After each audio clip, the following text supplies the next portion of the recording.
Yes.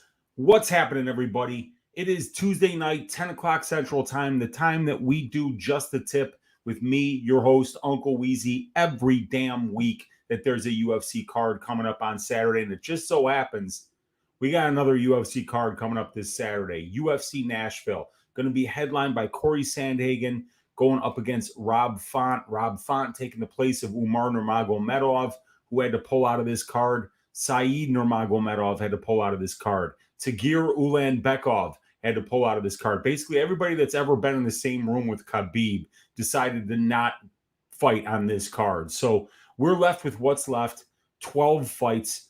We're going to also have a countdown to see how many new opponents Sean Woodson gets during the show today, because he's already on his fourth opponent. Earlier today, it was Myron Santos. Then Myron Santos couldn't get a visa. So then it became Dennis Buzukja.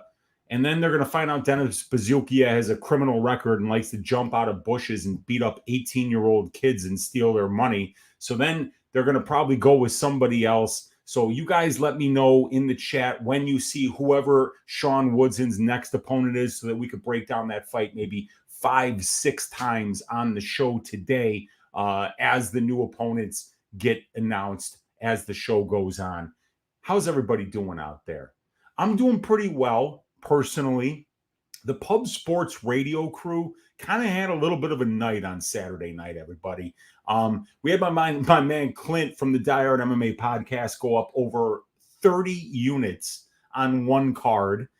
We had my guy Brady, the co-host of Stat Diggers over there on Pub Sports Radio with yours truly, go up over 14 units. Even I think he was really even like this close to 15 units. And even me, little old me, had a 6.5 unit day on Saturday. So really coming off a phenomenal week here. 4 out of the last 5 weeks were winners. We're starting to get into a little bit of a rhythm this year, starting to get a little bit of a winning streak going. And I am very, very anxious to keep that going this week, putting in the work, putting in the hours, watching the tape, looking at the numbers, finding avenues to stack cashed tickets like flapjacks on this card. And I'm looking forward to breaking it down with everybody here in the chat. It's going to be a good time. We got a lot of work to do, but let's first take a real quick look at what we did here over the weekend. So I'm going to bring up my Bet MMA Tips page here, log in for you guys. And bring up those results. So go to the profile here. We will bring up that screen.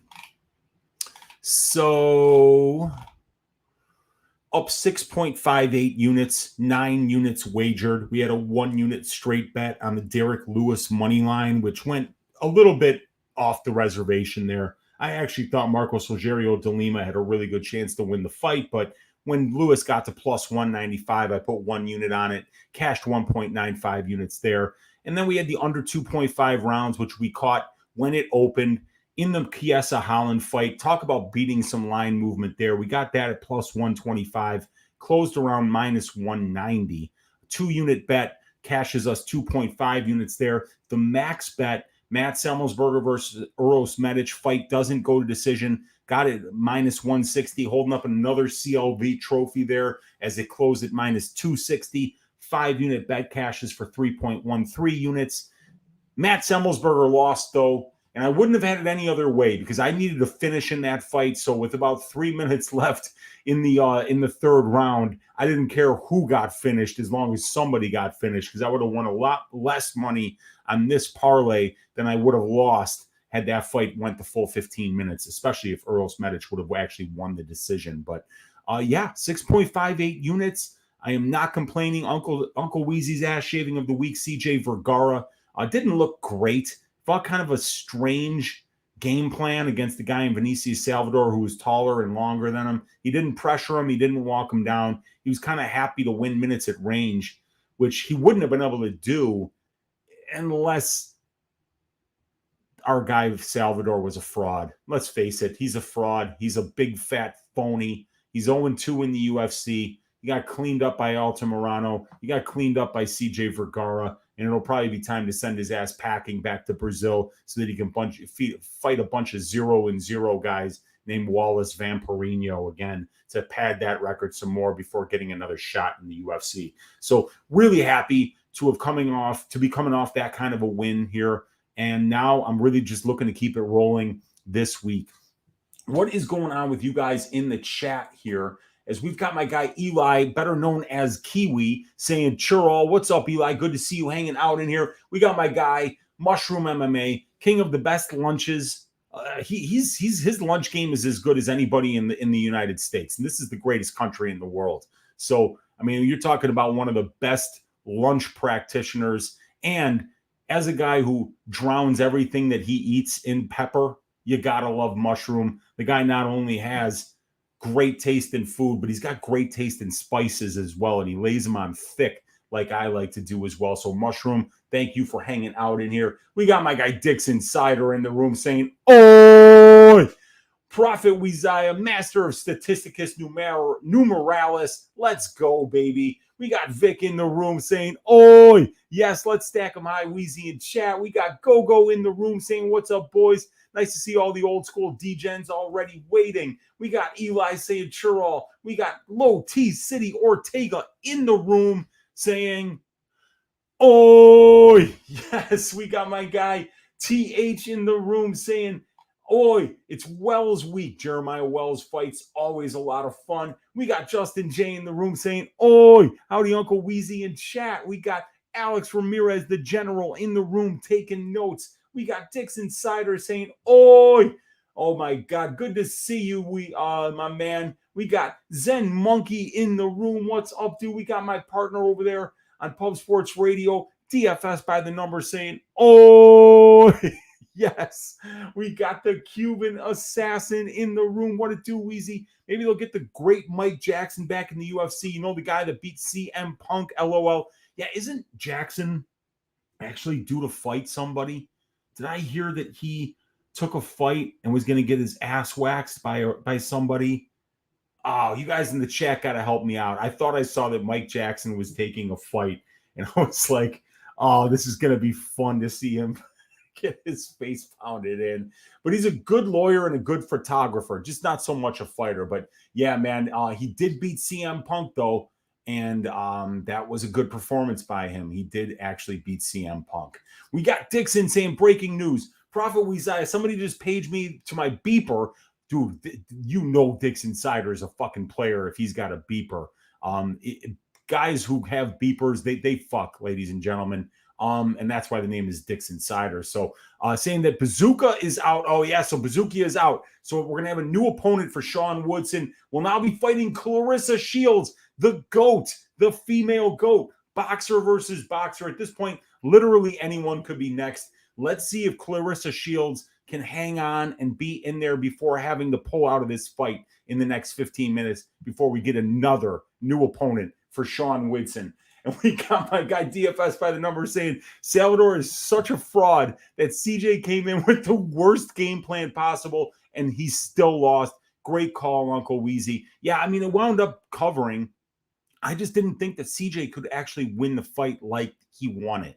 But Vinicius Salvador, being the fraud and phony that he is, was just overrated there. And we even saw CJ with the massive height, the massive reach disadvantages that he had against Vinicius Salvador, still pick him apart from range and cleanly win the fight. And then we got Brady. Odie Osbourne is the Jamaican Vinicius Salvador. We will see about that, man. And we got Zach Singleton in the room saying "Unk" and ring a ding ding. My guy Kiwi, otherwise known as Eli, with the $10 super sticker, keeping the lights on here in your Uncle Weezy's studio, keeping food in my belly. I may even use that money to go out and get an Italian beef from Duke's tomorrow. Eli, I got something here for you, my man. I know that he is a brewer. I know that he is really up on what's good with all these beers. Here we have a Nelson Sauvin Mosaic and Galaxy Hop Double India Pale Ale from the good folks over at Hop Butcher Brewery. This is the Gaper's Delay. And for those of you who were alive during the 90s and listening to alternative music, you will notice that awesome artwork that resembles Sonic Youth's seminal album Goo. And that is a really good can, really good artwork, reminds me of the music I listened to in college. And that is a shirt that is now available at Hop Butcher Brewery, which I will be buying very shortly, you guys. Thank you, Eli, for the $10 donation. It means a lot, brother. We got Presidente Pedro in the room saying, "Oi, let's smoke the bookies again this weekend. Let's get it." Smokestack says, Jake Shields. I don't think, is Jake Shields? No. I mean, Jake Shields got into a fight with Mike Jackson. Mike Jackson was talking a bunch of shit. They were talking shit back and forth. And I guess Mike Jackson showed up where Jake Shields was, and Shields just jumped him. But I don't, is that the fight that they're making? Because that would be really weird. I mean, Jake Shields, I mean, absolutely murders Mike Jackson. I mean, in what world does Mike Jackson, like, not wind up getting choked out there? So that's so weird. That would be hilarious if he was actually fighting Jake Shields in a sanctioned fight. Oh, no, isn't it? He's fighting Pat Miletich. Pat Miletich, in his late 50s, is going to be fighting Mike Jackson at a sanctioned MMA event in Iowa, you guys. My God, I'm going to be tuning into that. I'm going to be watching the legend, one of the great commentators that we've ever had call the sport of MMA, one of the great athletes that we've ever had compete in the sport of MMA, Pat Miletich, an absolute legend of the sport, will be shaving the ass of the lawyer and the photographer Mike Jackson in a sanctioned MMA fight. It's going to be so fun to watch him get his ass whooped by a 57-year-old man. Is Jake Paul shaving Nate Diaz's ass this week? We got to get the script, because, I mean, I'm sure that fight is going to be as real as the Iron Sheik's seminal matchup against Hulk Hogan back in the day. Yeah, that's a fake fight. Jake Paul's a fake fighter. And Nate Diaz will probably take a dive for the right amount of money, but we'll see what happens. We got TH saying, "Hell yes, Italian beef is the best." You're damn right it is. We got Ben Katie in the room saying, "Imagine going through 4 opponents for Woodson when we have the very talented Zhalga Zhumagulov chomping at the bit to provide for his 7 wives." Dude, that is so well put, Ben. That is an excellent point there. We could get Zhalga Zhumagulov after Clarissa Shields pulls out for not being male. Oh my God. And then we got Eli saying, "Nelson Salven, lovely hop. Let's pour this beer. Let's start talking some fights, you guys, because we do have, I mean, I've got 11 of these 12 fights broken down. I don't have the Woodson Buzukja fight broken down, though, for you guys. I don't even have the stats for it yet. So we're going to have to wait on that one. But like I say, that fight probably won't even happen either after so many opponents have pulled out. And after Buzukja has to take the thing on short notice, maybe he has a rough weight cut, has to pull out again. Poor Sean Woodson. You never want to have 4 opponents in as short of a period of time. So it's going to be interesting to see how that one plays out. But let's get these stats up on the screen for you guys. I've got my notes all ready to go here. And we're going to start off with the first fight of the night, which is going to be Ode Osbourne squaring off against Assu Almabaev. I'm going to say I always say Almabaev, but it's easier if I say Almabaev. Almabaev. That's easier than the other way that I was saying it. All right. So let's get the odds on this one, you guys. And we got could be interesting. I don't think Nate can read or remember much. I don't know if he can either, man. I don't know, man. Vitor destroyed Evander Holyfield in boxing, and Pettis beat Roy Jones, and Jackson's in his mid-30s. I think he might destroy Pat Miletich. I mean, but Pat's 57, so I mean, maybe he could, but Mike Jackson's trash. I mean, we're seriously not comparing Evander Holyfield's, or Vitor Belfort, or Anthony Pettis, or Mike Jackson is a bum. He's a complete bum, dude. So yeah, I mean, I don't know. Hopefully Miletich can go out there and wrestle him. We'll see how it goes, man. And then Kevin says, "Oi, Tuesday night, just the tip. Let's go. Let's get it." All right, but yes, let's get to this first fight. It is going to be Ode Osbourne plus 168 underdog going up against the debutante from Kazakhstan, Assu Almabaev at minus 193. The fight doesn't go to decision here. Juiced up to minus 125. The bookies are slightly expecting a finish here. So let's first start talking about Ode Osbourne. You know him well. He's got the measurables advantage. He's a big flyweight at 5'7". He's got a 73-inch reach, and he's a southpaw. Let's see if the UFC website has updated Almabaev's measurables. They have not. So we don't have a height or we don't have a reach yet for Assu Almabaev. So we're just going to assume that Ode, being the big flyweight that he is going to be the bigger flyweight here. Ode is also going to have the high-level experience advantage. He's got 7 more fights at the UFC level and over 40 more minutes in the octagon in comparison to Almabaev. And Ode's got solid UFC striking metrics. We can see right here that he's got a positive 0.31 distance striking differential, and he's got a 4.24 distance strike attempt differential. He stays busy. He's fairly accurate. And he's landed 2 UFC knockdowns and won 2 UFC fights by way of knockout. Now, Assu Almabaev is 2 years younger than Ode Osbourne. So we can see here, Ode is like 31 and a half, Assu 29 and a half. And he's got the overall experience advantage. He has 1 more pro fight and almost 100 more minutes of cage time and almost 2 more years as a professional fighter in comparison to Ode Osbourne. So even though he's the younger guy, he's also the more experienced fighter here. And Almabaev has excellent wrestling and a position over submission grappling game. He's been tested at high levels on the regional scene against names like Zach Makovsky and Tagir Ulanbekov. And I think he's also been in there with Chris Kalidas. He's been in there with some guys that used to be in the UFC and had good performances against them. And it's clear this dude has high-level wrestling, and that should translate for him at the UFC level. Almabaev is 6-1 in his career in decisions. So that shows that he's really good at winning minutes when he fights. So this appears to be a good test for Assu Almabaev in his UFC debut. And it does appear to be a pretty good matchup for him, in my opinion. Osbourne's grappling efficiency at the UFC level is below average. And it looks as if Almabaev is a solid minute winner with his wrestling and with his top control. I think this fight plays out close on the feet, but I like the length, the power, and the volume that Ode Osbourne brings. So I feel that he can win minutes when the fight is on the feet. But I think that this should be a close fight.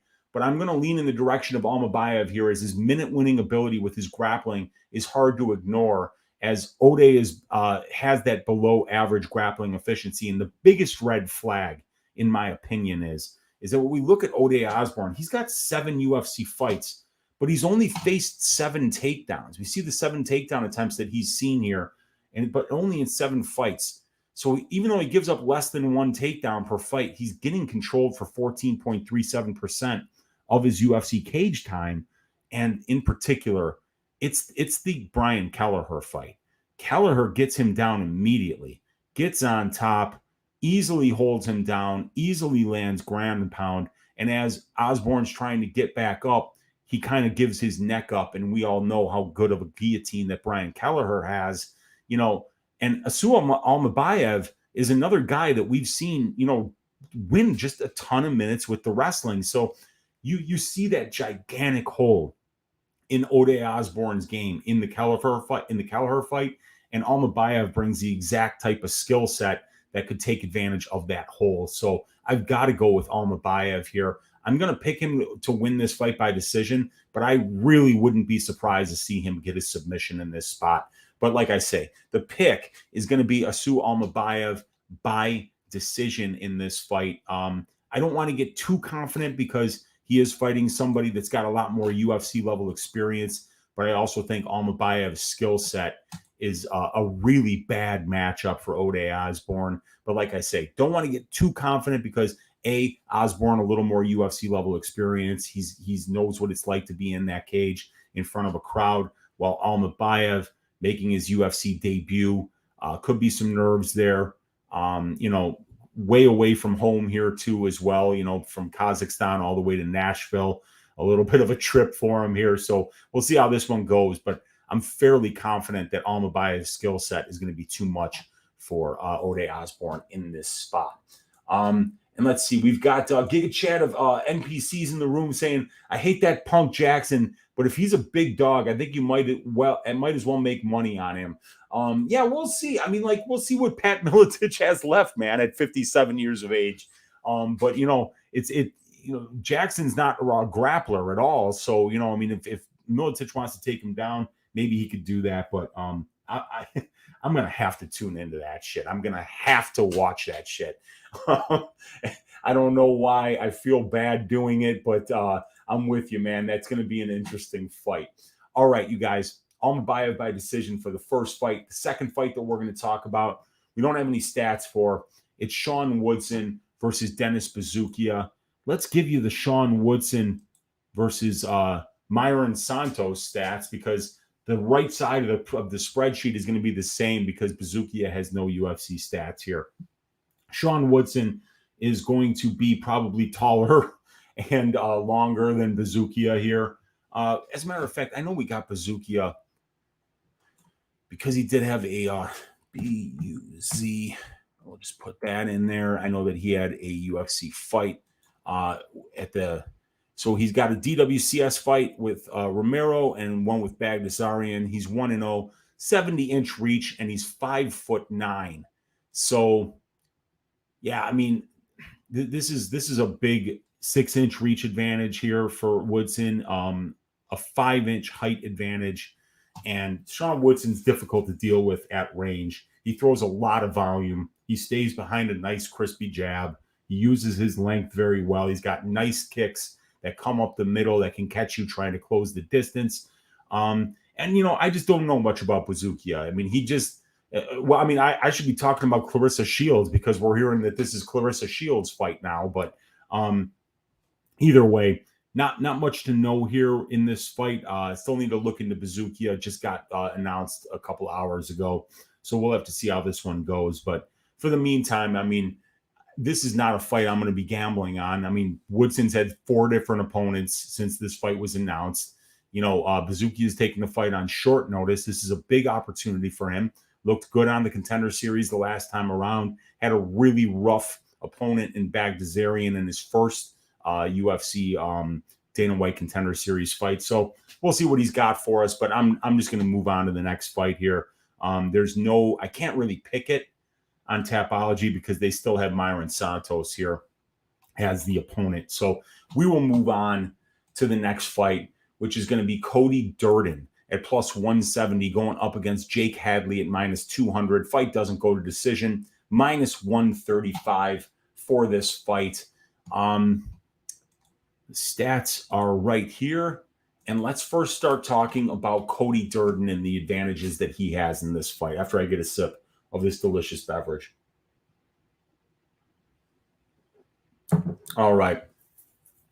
Cody has got the overall and the UFC experience advantages in this spot. He's got 9 more professional fights, 35 more minutes in the pro cage, and almost 2 more years as a pro fighter.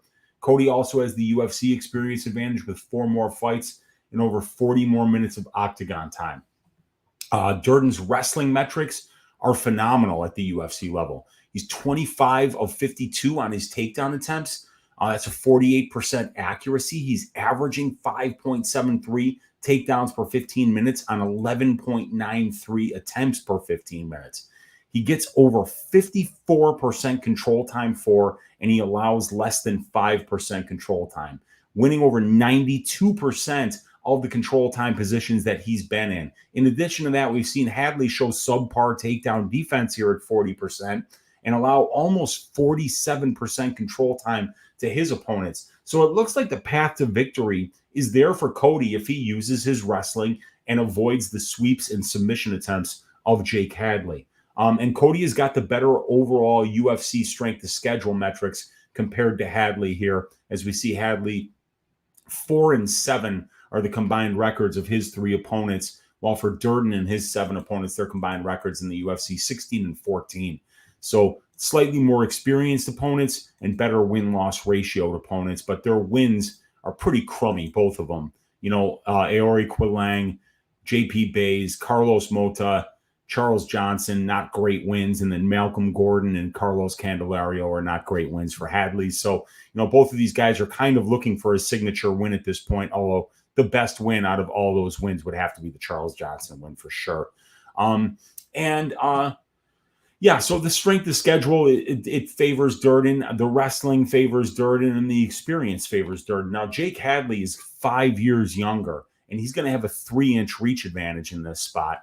Jake has never been finished in his pro career, while Durden has been subbed in 3 of 4 pro losses. So Jake has been more durable as a pro and more difficult to finish. Jake has nice stand-up. He throws a ton of volume, attempting 20.42. See that number right here. Distance strike attempts per minute. That's 9.79 more than the flyweight average. His 57% striking defense is not the best, but it's a little bit better than Cody Durden's at 50%. Jake is busier on the feet. He's got a better knockdown per 15 minutes rate, and he's also defensively responsible, more defensively responsible, at least than Durden on the feet. And Jake also does a great job of pressuring when he's on the feet, which allows him to get into the grappling exchanges without necessarily having to be the one to commit to the takedown, because people get sick of being walked down. And they will shoot a takedown reactively so they don't have to constantly move backwards. The body shot that Jake finished Malcolm Gordon with was absolutely nasty. So while this fight is on the feet, even though Durden's striking metrics are decent and actually kind of on par with Jake Hadley's, when you watch both these guys strike, I think that Hadley's going to be the guy that has the striking advantage in this fight. And Jake is a very dangerous submission grappler, and Cody has 3 of his 4 pro losses by submission. So Cody's going to have to mind his P's and Q's when he's on the mat with Jake, and be careful not to let Jake get to his back. Of Jake's 5 pro submission wins, 4 of them come by rear naked chokes. So yeah, Jake is really good at getting to his opponent's back, and when he gets there, he's really good at finishing the fight.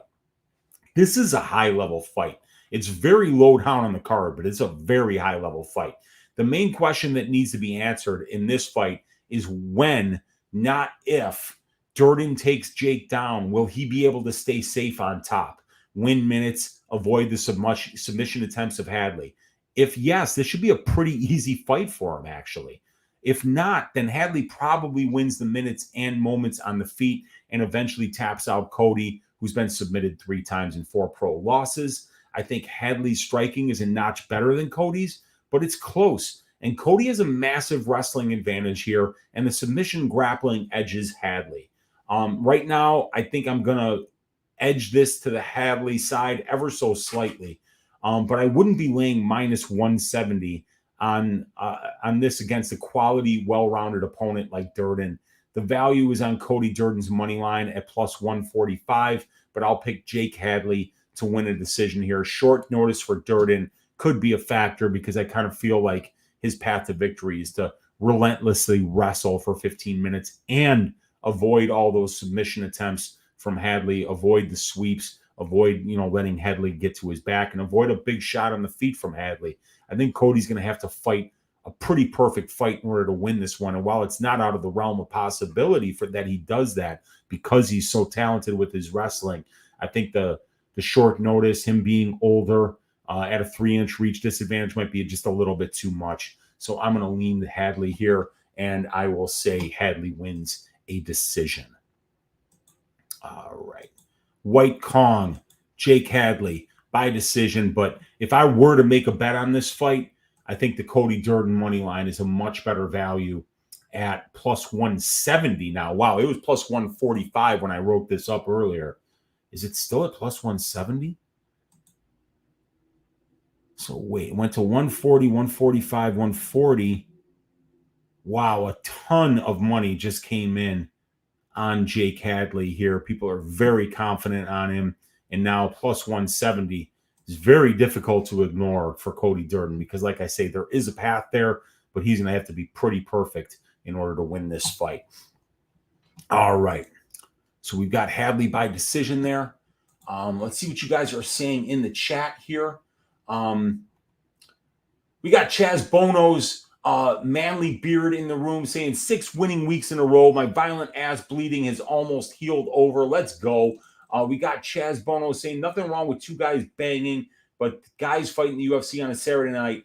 All right. Yeah, let's see here. We got MMA Jesus in the room. We got DGen for life saying Durden's 2 sub losses in the UFC were pretty fluky. Yeah, the flying triangle from Flick and then the guillotine from Makayev. I don't think he has poor jiu-jitsu. I'm not saying he has poor jiu-jitsu. I'm just saying that I think Hadley's a little bit better on the ground than him. Hadley's a difficult guy to deal with on the ground. But yeah, I mean, I think the value's on Durden's money line. Hadley was preparing for Tagir leading up to this one. I think a short notice Durden is a bit of a worry for him when Hadley's been preparing for wrestling leading up to this fight anyways. Yeah, he was preparing for a wrestler. Now he's preparing for another wrestler. So it's not the worst change of opponent for him. Matt Campbell's in the room saying, "Oi, what's up, Matt? We got MMA Jesus saying Hadley all day." Okay. Yeah, I mean, I'm picking him to win too, man. He's a hell of an athlete. He's a great boxer and a really dangerous submission grappler. Bananas and Grapes saying, "Oi, what's up, dude?" We got Brava 2001 saying, "I know Hadley and Mokaev have a big rivalry, so I think Hadley going to try to get Durden out of there quick. We will see." We got Alex Ramirez in here taking notes, the general. We got Kristen saying, "I'm late to the show, but oi, congrats on your stellar UFC 291 performance, Weezy. Thank you so much. Let's keep it rolling this week, Kristen. Keep beating up these bookies." And H. Hui in the room saying, "Odie being able to train with high-level fighters. I think Odie has a path to win as long as he avoids the takedowns." He's going to have to avoid the takedowns. He's going to have to do a lot better at that than he did in the Kelleher fight. But, you know, Almabaev is a pretty good wrestler. I'm really looking forward to seeing him make his debut. And after that fight, after Jake Hadley versus Cody Durden, we get an even better fight at Billy Quarantillo versus Damon Jackson. This one's going to be so much fun. We have got Billy Quarantillo is the minus 175 favorite here. Damon Jackson on the comeback plus 150 is the underdog, and the fight doesn't go to decision right now at minus 175 for this fight. Hang on just a sec, guys.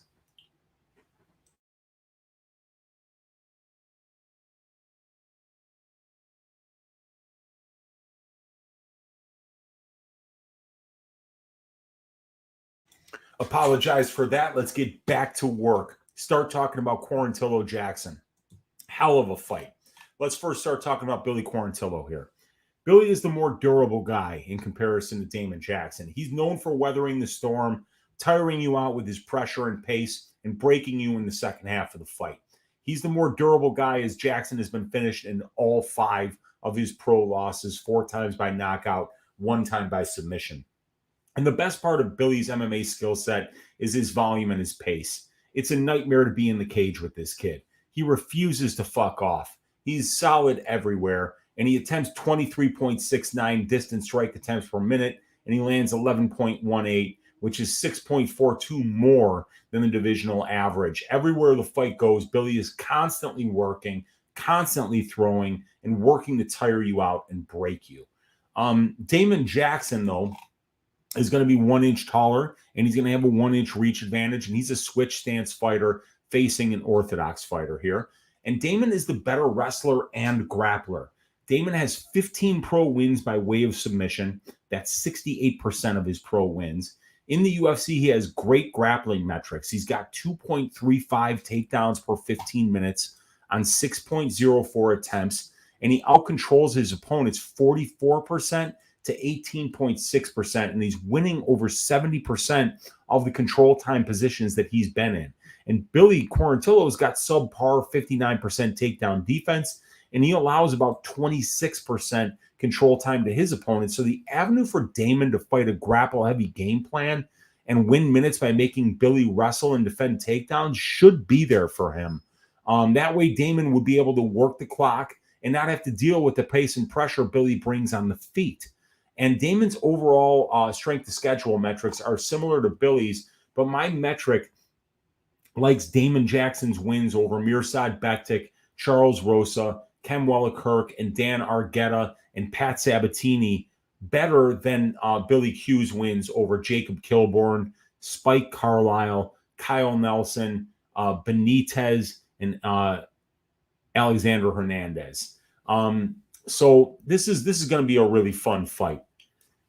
It's going to be the pace of Quarantillo versus that grappling heavy pace of Damon Jackson. And we see Quarantillo not having the best takedown defense, not having the best grappling efficiency. You know, he attempts more takedowns than his opponents do, 11 more, but he's actually got 2 less takedowns than his opponents have gotten. You know, he's winning 55% of the control time positions. But Billy really does his best work on the feet because everything that he throws is hard and he never gets tired. And this 23.69 distance strike attempts per minute is otherworldly. This is in 37 minutes of distance striking time. So 23.69 attempts per minute is 11.68 more than the featherweight average. And 11.18 distance strikes landed per minute spent at distance is 6.42 more than the divisional average. So Damon has to get this fight to the ground. He's not durable enough to be standing with Billy Quarantillo to deal with the pace, to deal with the pressure, to deal with the volume, and to deal with the power, because Billy really does have it all. Damon, what he's going to have to do is make this a grappling match. And if he does that and is able to push that pace for the full 15 minutes, he could win enough minutes on the ground here and maybe take enough out of Quarantillo early in the fight that he takes a little bit of the sting out of the punches in the second half of the fight and is able to weather the storm here. But Billy is just such a difficult opponent to deal with. And Billy's a good grappler in his own right. You know, Billy's 5-0 to the submission in his career, while Damon Jackson is 15-1 to the submission in his career. But the thing is that Billy's 8-2 to the knockout, while Damon Jackson is 4-4 to the knockout. So unless Damon Jackson really piles up a lot of control time here, I think eventually Billy Quarantillo winds up finding the knockout here. And Billy Quarantillo is such a great fighter, especially in the second half of fights. You know, I really do see that if he does get this knockout, I think it probably comes late. So I'm going to pick Billy Quarantillo to win this fight by 3rd round knockout in this spot. But like I say, I'm not counting out Damon Jackson here. And when you watch the Alexander Hernandez fight, you do see Billy kind of getting taken down and beat up in the grappling exchanges early in the fight. The problem is that he got tired, and then Billy came back after Hernandez got tired. But really, Hernandez dominated like the first 7 minutes of that fight, and it wasn't until Quarantillo got back up and stuffed his first takedown that we saw him really start to put that pace on him and then change the trajectory of the fight. But if Damon Jackson, who's got really good control and who's very aggressive with his submissions, can get to a dominant position on top, I think he can win minutes and potentially moments and maybe even get a sub here. But I've got to go with that pace, that pressure that Billy Quarantillo brings. He's got some of the best conditioning I've seen out of any athlete in the UFC, and we always bet on conditioning. So Billy Quarantillo, 3rd round knockout is the pick here. Let's see what you guys are saying in the chat. We got Ruthless Soda Pop in the room. Soda Popinski saying, "Oi, Weezy, Jeremy Wells is going to anaconda Carlston Harris in 2 minutes and send him to PFL the rematch Impa Kasanganai." We will see about that. I think that is the fight that we're going to be talking about next. It is going to be such a fun fight. Wells versus Harris, 2 high-level professionals getting towards the end of their careers, 2 good finishers, 2 dangerous grapplers, 2 guys with a ton of power on the feet. That is going to be a great, great fight. 55 of you guys already hanging out live in here with me on a Tuesday night, 10 o'clock Central Time. Hit that thumbs up if you haven't already. Hit the subscribe if you haven't already. Leave me a comment down below. And please consider joining the Patreon if you want to get access to these stats, where we have the matchup stats and the full fighter histories here for every fighter on the card. $10 a month to get these great ones that have the comparisons to the divisional averages baked into the sheet and the conditional formatting to tell you whether somebody's above or below average for the division. Only $10 a month. It really helps support me. It helps me continue to come here to YouTube and do this free work for you every week so that we can all stack cash tickets like flapjacks together. So please consider joining that Patreon. But if you don't want to do that, hit the thumbs up, hit the subscribe, leave me a comment. That's all free. And I appreciate all you guys for hanging out. Let's get on to this next fight, though, which is an absolute banger. I don't know why this is on the undercard, but the UFC in their infinite genius decided to put Tanner Boser and Aleksa Camur on the main card, decided to put a guy with 0 UFC wins in Diego Lopes on the main card, while guys like Hani Barcelos and Kyler Phillips, Jeremiah Wells and Carlston Harris, Billy Quarantillo, all these guys, Durden and his opponent, all on the undercard. I think they should all be the main card fights, and that, you know, the 4 through 6 fights should be moved down to 7, 8, 9, and 7, 8, 9 should be moved up to that main card. But it's going to be an interesting fight. Let's talk about these guys, though, Wells and Harris. First, talk about Jeremiah Wells after I take a sip of this beverage. So Wells is the more explosive athlete here by a mile, and he's been the better finisher as a pro, as he's finished 9 of his 12 pro wins inside the distance. He's got 4 submissions and 5 knockouts, and he's finished 3 of his 4 UFC wins inside the distance, 1 submission and 2 knockouts. He's been a slightly better finisher than Harris at both the UFC level and overall. Wells has never been finished as a pro in 15 fights. He has the durability edge here, as we've seen Harris get knocked out twice in his career in 5 total losses. Both of those knockouts came in the very first round. One came against Shavkat Rakhmonov by ground and pound, and the other one came against Jura Al-Salawi, I believe in UAE Warriors' first round knockout in less than a minute. And Jeremiah Wells has crazy power, especially early in fights. He's landed 2 knockdowns in 4 UFC fights. He averages a knockdown on 7.41% of the distance strikes he's landed.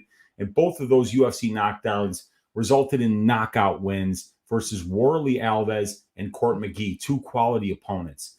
Wells' UFC striking metrics are definitely subpar, but jaw help you if he lands one of those punches. And Wells can really grapple. He's a BJJ black belt, and when he gets takedowns, he's heavy on top. He lands big ground and pound, and he's 4-0 to the submission in his career. We saw him get 6 takedowns against Matt Semmelsberger and get 672 seconds of control time in that fight. Even though he was way out of his depth on the feet against Matt, he found a way to win by going to his grappling and winning a ton of minutes on the ground. So Jeremiah can find ways to win moments with his striking and his grappling, but he's also displayed the ability to be able to win minutes with his wrestling and grappling when the striking isn't going his way. In Jeremiah's 4 UFC fights, he's out-controlling his opponent 72%, as we could see right here, to 7%, winning 91% of the control time positions that his fights have been in. And Wells has fought the more experienced competition at the UFC level. And his wins over Warley Alves, Blood Diamond, Court McGee, and Matt Semmelsberger, who have combined UFC records of 23 wins and 22 losses, are better than Carlston Harris's wins over Christian Aguilera, Impa Kasanganay, and Jared Gooden, who have a combined record in the UFC of 4 wins and 8 losses. Now, Carlston Harris is 8 months younger than Jeremiah. He's 3 inches taller, and he's going to have a 2-inch reach advantage in this spot. Carlston also has the overall experience advantage with 8 more pro fights and over 70 more minutes in the pro cage, and also 1 more year as a pro fighter. Carlston always has fantastic conditioning. He pushes a pace by mixing his striking and grappling, and his opponent is front-loaded, bricked up with muscle, and throws 100% power into everything he throws. So if Carlston can weather the early storm against Jeremiah, he might be able to use his conditioning as a weapon when Jeremiah inevitably slows down due to his build and the way that he fights. And Carlston has the better striking in this fight. While Jeremiah is wild and stiff, and he's got horrible defense, Harris is long and awkward. He has a positive 0.43 distance striking differential with above average 42% distance accuracy. His clinch game is really good. He mixes the takedown attempts with his dirty boxing. Harris has subpar 54.4% distance striking defense, but he does move his head well, and he has a feint heavy style. And because Jeremiah never moves his head, and he shows a 43% distance striking defense that we can see right here, I'd say Carlston should be the better minute winner in the distance striking and in the clinch exchanges in this fight. And I mean, like, make no mistake about it. Look, we know what Jeremiah Wells does on the feet. He swings from the hip, and he's got a ton of power. But his striking is flat out dog shit. It's horrible. He never moves his feet. He's piss poor defensively. His strikes all come from wide angles, and they're thrown with no regard for his own defense, with his chin straight up in the air. But the one thing that he does do is he tries to fucking kill you with everything he throws. And so, like, Wells is like this guy that kind of has this puncher's chance on the ground, or I mean on the feet. But don't be surprised if he like never lands another punch in the UFC. Like I say, his striking is fucking horrible, but he throws with 100% power, and he's got a shit ton of it. So, like, he might close his eyes and land on somebody's chin. If he does, it's lucky, but he absolutely can do that to anybody. And we've seen that done to Carlston Harris, not once, but twice in his career. So Wells absolutely has the chance to land a big shot here. But Carlston will be the better striker. And Carlston is very long and tall for a welterweight. And he's got massive hands for a welterweight too. His grip strength, like Jeremiah Wells, is way above average. And he uses his long limbs and his height to play havoc with his opponent's feet in the clinch. And he mixes his trips with the way he's trying to move his opponent. Once the fight gets into scrambles is where Carlston tries to get to the front lock position and lock up his patented front choke series. Harris has finishes via submission by arm triangle twice. He's got a Bravo choke, a Darce choke, and an Anaconda choke as a professional. So he uses those super long arms really well to lock up chokes that finish fights. Carlston also does an excellent job of using his clinch control and his wrestling to win minutes in the grappling positions. He outcontrols his opponents 47% to 6%, winning 89% of the control time positions that he's in. So all these great numbers that you see from Wells, you're seeing some similar, grappling metrics in the UFC for Carlston Harris, and Harris is going to be the longer and taller guy as well. So both of these guys are very impressive in the grappling. Jeremiah Wells' striking fundamentals are absolutely horrible, but man, does he throw with power. And Carlston Harris is very awkward, but he's got a ton of power too, because everything comes from super strange angles. So neither one of these guys is particularly fundamentally sound, but they're both very dangerous on the feet. I'm going to be looking for a fight doesn't start round 2 bet here, because both of these guys have got a ton of power early in fights. Neither one of them has the best chin, to be perfectly honest. And I think both of them are extremely dangerous with their submissions. Should they land a big shot, I could easily see a club and sub situation. I love this fight, you guys. I love this fight. Both of these guys are exciting. Both finish fights, and both are dangerous in all aspects of the fight game. These guys are about the same age. They both have power on the feet, and they are both not only accomplished minute winners with their wrestling and grappling, but both are very dangerous submission grapplers. I like the length, reach, experience, and better technical striking and conditioning and front choke series of Harris, while I favor the power, the wrestling, the strength, the top control, and the ground and pound of Jeremiah Wells. I'll be looking to make that fight doesn't start round 2 bet in this fight, as Wells is extremely dangerous with his striking early. And both times Harris was finishing his pro career, it came by way of first-round knockout. Both guys' striking defense is bad. Both guys carry crazy power early in fights. I think I'll pick Jeremiah Wells to win by first-round knockout, but the longer this fight goes on, the better Harris' chances become. I love violence here. I can't wait for this fight. I think if you're on Carlston Harris, you maybe enter on a live bet after round 1, because I think Harris is going to get better as the fight goes on, and I think Wells is probably going to slow down as the fight goes on. And if Harris can survive that early power, that early storm by Jeremiah Wells, I think his chances get much better to kind of start to suffocate Jeremiah in the clinch, wear on him, get him down to the ground, and win minutes there. So it's going to be a fascinating fight. But I'm picking what I think is actually the most likely result, and that's Jeremiah Wells landing a big shot, closing his eyes, throwing a left hook from Tuscaloosa that winds up landing on the chin of Carlston Harris. But I think Carlston Harris is absolutely live to win this fight, and that the longer that it goes on, the better chance he's going to have to do exactly that.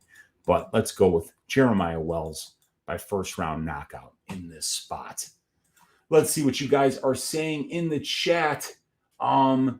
Zach is saying Wells should roll. We got Eli saying those half-wits are addicted to putting unranked heavyweights on on main cards. They love doing that, man.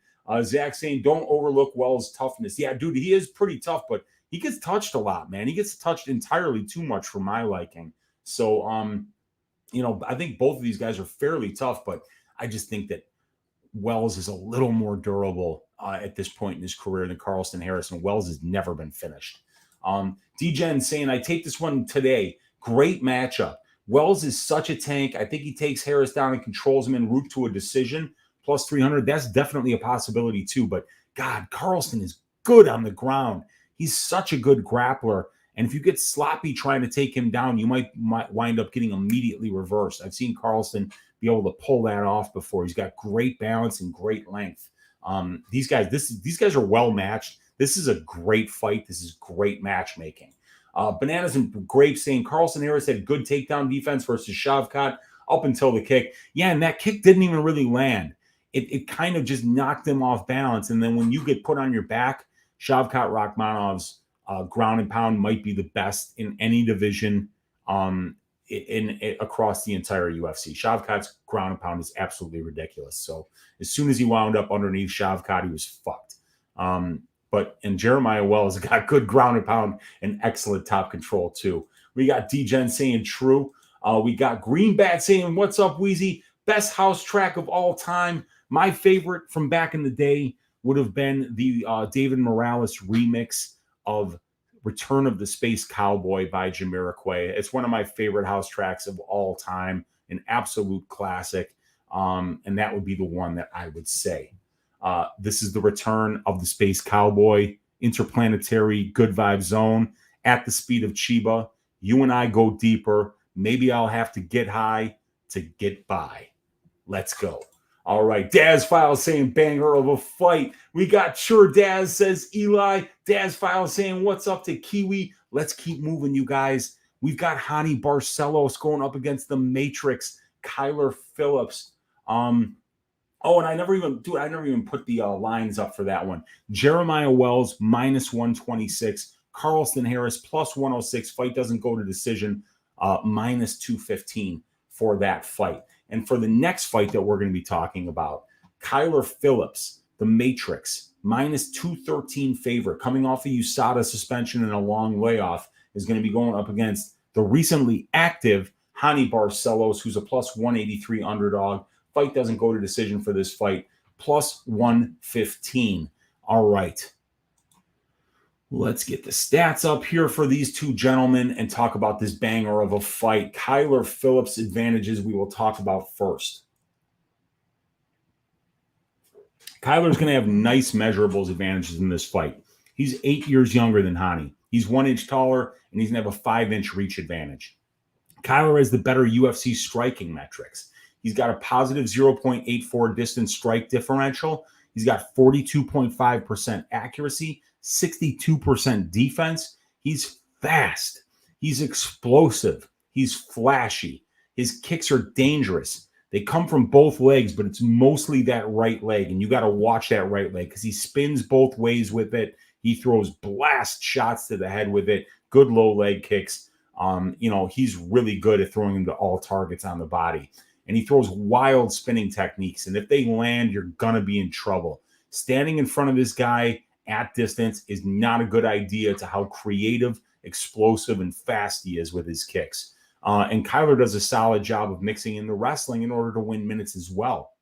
He gets 3.36 takedowns per 15 minutes on 6.72 attempts.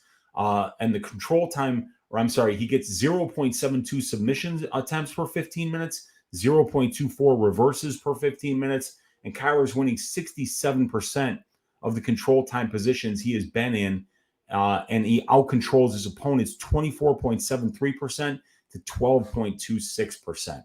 Now, Hani Barcelos has the overall and the UFC experience advantages in this match. He has 9 more professional fights. He's got almost 120 more minutes in the pro cage and 4 more years as a pro fighter.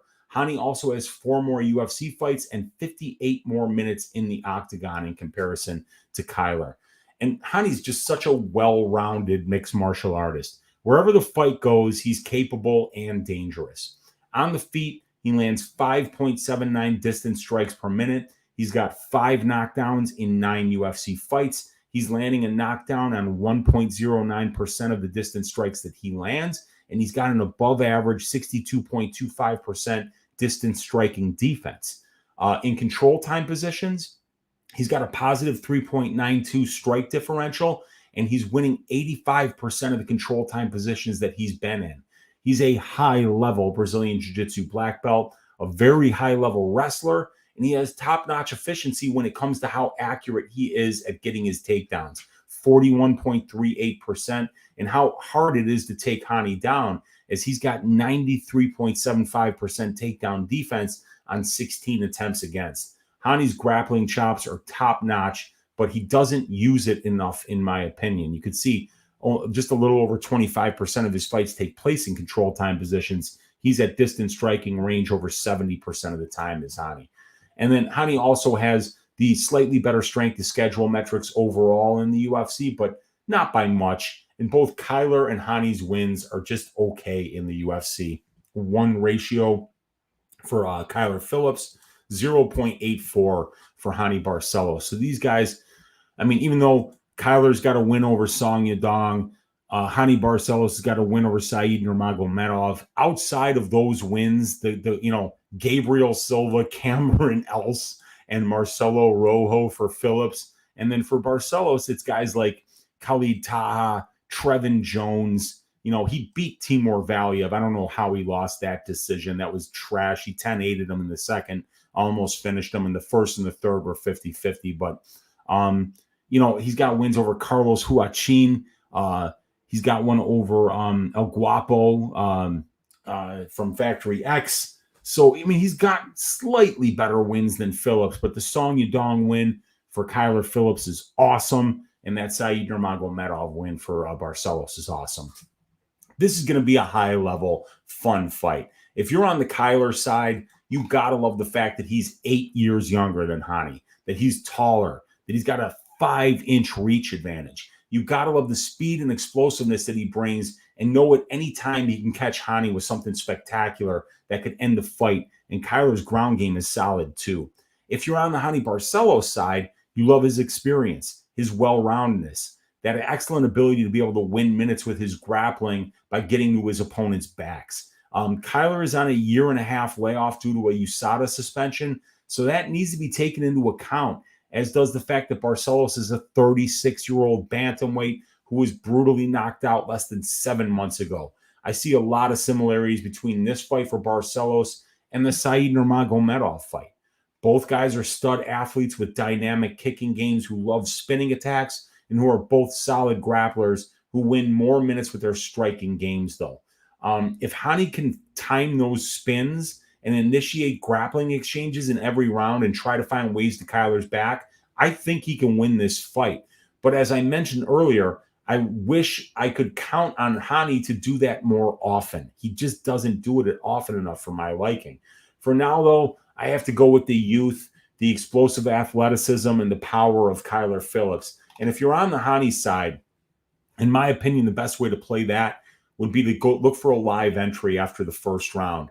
Kyler traditionally slows down, you guys. He's never as good in the second round as he is in the first, and he's never as good in the third round as he is in the second round.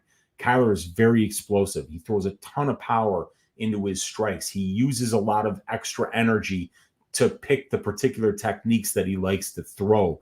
So Kyler is not a guy who can push a pace for a full 15 minutes. And if he was on the juice, now it was supposed to be maybe a tainted supplement, but I don't know. It was the same shit that Sean O'Malley tested positive for when he got suspended. So And these guys train at the same gym. So maybe they're kind of using the same secret juice, and they've both been caught for it. So we're going to have to see if there's any kind of difference in the way that Kyler Phillips fights. But yeah, he's still only 28 years old, you guys. So he could still be making improvements. He's younger, he's faster, he's more explosive. And where I think Barcelos has the biggest advantage, we just haven't seen him show enough urgency to use that grappling to win minutes at this level. So I am kind of forced to going with Kyler Phillips. But that Hani Barcelos money line at plus 183, it's calling your Uncle Weezy. If I bet Barcelos at plus 650 against Umar Nurmagomedov, don't I kind of have to bet him at plus 180 against Kyler Phillips? I mean, it's the same reasons here, Kyler should be better than him, but he's on a 1.5-year layoff coming off the juice. We might not see the same guy here. And a guy like Barcelos, if you make any mistakes against this guy, especially in the grappling realm, you could easily lose rounds. You could easily get choked out. So it's going to be a very interesting fight. But I am going to pick Kyler Phillips by decision to win this fight. But like I said, you guys, I think the Hani Barcelos money line at plus 183, that's giving him like a 36% chance to win this fight. I think it's a lot closer than 36-64, ladies and gentlemen. I think this is maybe 55-45 Kyler. So Hani Barcelos money line might be going into my track bets later on this week. But for now, we're picking Kyler Phillips to win this fight by decision. All right. Let's see what you guys are saying in the chat here. We got Hui saying Hani Barcelos is worth a money line bet. Kyler Phillips without the roids could be completely different type of fighter. Yeah, and it's a long way off too, so we just don't know how he's going to perform. But like I say, at that price, I don't mind it. Zach Singleton saying, I hope everyone does great this weekend. Right back at you, Zach. Let's absolutely get it. Greenbat saying, house track for me. La India, Little Louis Vega, Love and Happiness. That is a classic. And yeah, India is one of my favorite singers. And Little Louis Vega, member of the Bucketheads, with his guy, Kenny Dope Gonzalez, two of the great producers in the game. Definitely a great track. And yeah, New York and Soul, India sang for them. Great house vocalist. Luca and Rio saying, damn, when did O'Malley pop? It was a while ago, and there was definitely it was like him and USADA were going back and forth because I think it was like something like a tainted supplement. The same kind of thing that Kyler Phillips got caught for. So I think it was like a fringe thing because the MMA lab guys were able to give the right story and they were finding very small amounts of it. So he may have been on the juice or he may have just had a tainted supplement, and it may have been some of the supplements that guys at the MMA lab were using. So, I am not an expert on steroids by any stretch of the imagination, so I don't really know what happened here. But yeah, O'Malley had the same problems. He was suspended in January of 2023, and he's allowed to fight after June 22nd. Giving us the news there on Sean O'Malley. Yeah. All right, you guys. The next fight that we're going to talk about is going to be La Jaula, Ignacio Bahamondes, Chile, stand up. Valley Flow Striking, stand up. Chicago, stand up. We got your guy Ignacio Bahamondes in the house. He's a minus 225 favorite going up against the Fighting Pride of Slovakia, Ludovic Klein at plus 190. The fight doesn't go to decision here. Minus 110 for this fight. Let's get these stats up here. And there we go. And let's get to these notes and first start talking about La Jaula, Ignacio Bahamondes. And like in every fight that Bahamondes is ever going to have in this division, he's going to have a really nice measurables advantage here, ladies and gentlemen. He's 2.5 years younger. He's 8 inches taller than Ludovic, and he's going to have a 3-inch reach advantage in this spot. Ignacio is a phenomenal kickboxer. He uses his length well. He has a really nice diversity of weapons. He boasts a positive 3.21 distance striking differential with over 46% accuracy and 59% defense. He stays very busy, attempting 17.79 distance strikes per minute, and he even has a positive 1.89 clinch strike or control time striking differential. So wherever the fight goes, Ignacio is busy, accurate, and dangerous. And he has a kickboxing base, but he does a great job of using his wrestling in reverse to keep fights standing, where he has skill and length advantages over his opponent. He's shown 94% takedown defense, as we can see right here. And that's on 17 attempts against, so far in the UFC. So even though his opponents have attempted 17 takedowns and Ignacio has only attempted 4, Ignacio still wins almost 65% of the control time positions that his fights have been in, out-controlling his opponents 7.45% to 4.03%. So, yeah, I mean, Ignacio's done a really good job with his grappling efficiency. He's stopping takedowns, and when he does get taken down, he gets back up, and he's actually getting, he's winning the control time positions, so he's showing a really good wrestling in reverse efficiency to be able to keep fights standing. And as we can see right here, 88.5% of the time, Ignacio Bahamondes' fights are at distance striking range, where he's doing his best work, where he's throwing 17.79 distance strike attempts per minute, landing 8.23 of them, above average 46% accuracy, positive 3.21 distance striking differential, 59% defense, and he absorbs only 5 distance strikes per minute when he's landing 8.23. So, yeah, this is a really good distance striker who's able to keep fights at that range where he does his best work. And Ignacio has fought the superior level of competition, according to my metric, but not by much. And the wins for both guys are fairly low level, so nothing to get excited about there. But, yeah, just a little bit better strength to schedule metric for Bahamondes. Now, Ludovic Klein, he's got the overall and the UFC experience advantages in this spot. He's got 6 more pro fights. He's got 20 more minutes in the pro cage and 1 more year as a pro fighter. He also has 2 more UFC fights and 17 more minutes in the octagon. Klein has the better finish rate overall as a pro compared to Bahamondes at 84% compared to 71% for Ignacio. Klein is an equal opportunity finisher, as he's got 8 knockouts and 8 submissions, while Bahamondes relies more on the knockout, as he's got 9 knockouts. And he just got his first submission win against Rong Zhu 2 fights ago. That's the first time he ever submitted anybody. So, yeah, 10 wins inside the distance, 9 of them by knockout for Bahamondes. And then Klein is also a talented striker. He's known best for his nasty head kicks from the southpaw stance. If he lands that weapon, it's lights out. Klein has a positive 0.34 distance striking differential. He's got 50% accuracy and 57% distance defense, but he is low volume. He only throws 8.85 distance strike attempts per minute, while, Bahamondes is almost doubling that.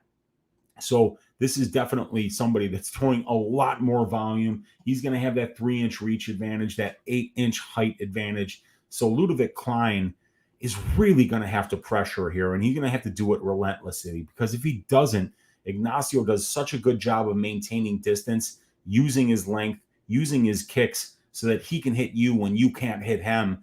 And he's always been the taller guy. He's always been the longer guy, so he knows how to fight a style that takes advantage of that. And Ludovic's going to really have to work here. Plus, this is a switch versus southpaw. So, depending on what Ludovic Klein's favorite weapons are, Bahamondes can switch stances and confuse him here. So, yeah, it's going to be a really tough row to hoe on the feet here for Ludovic. He's probably going to have to get his grappling game going, and we haven't really seen anybody do that successfully yet against Ignacio Bahamondes. And so he's also been efficient in the grappling exchanges, has Ludovic Klein. He's getting 1.22 takedowns per 15 minutes. While only allowing 0.41, and he's showing 82% takedown defense in his own right. He outcontrols his opponents about 28% to 12.5%, winning almost 70% of the control time positions that his fights have been in. So Ludovic Klein is very well-rounded. I mean, you can tell it just by looking at his record. 8 submissions, 8 knockouts, 3 decisions. So he can do it any way he wants to.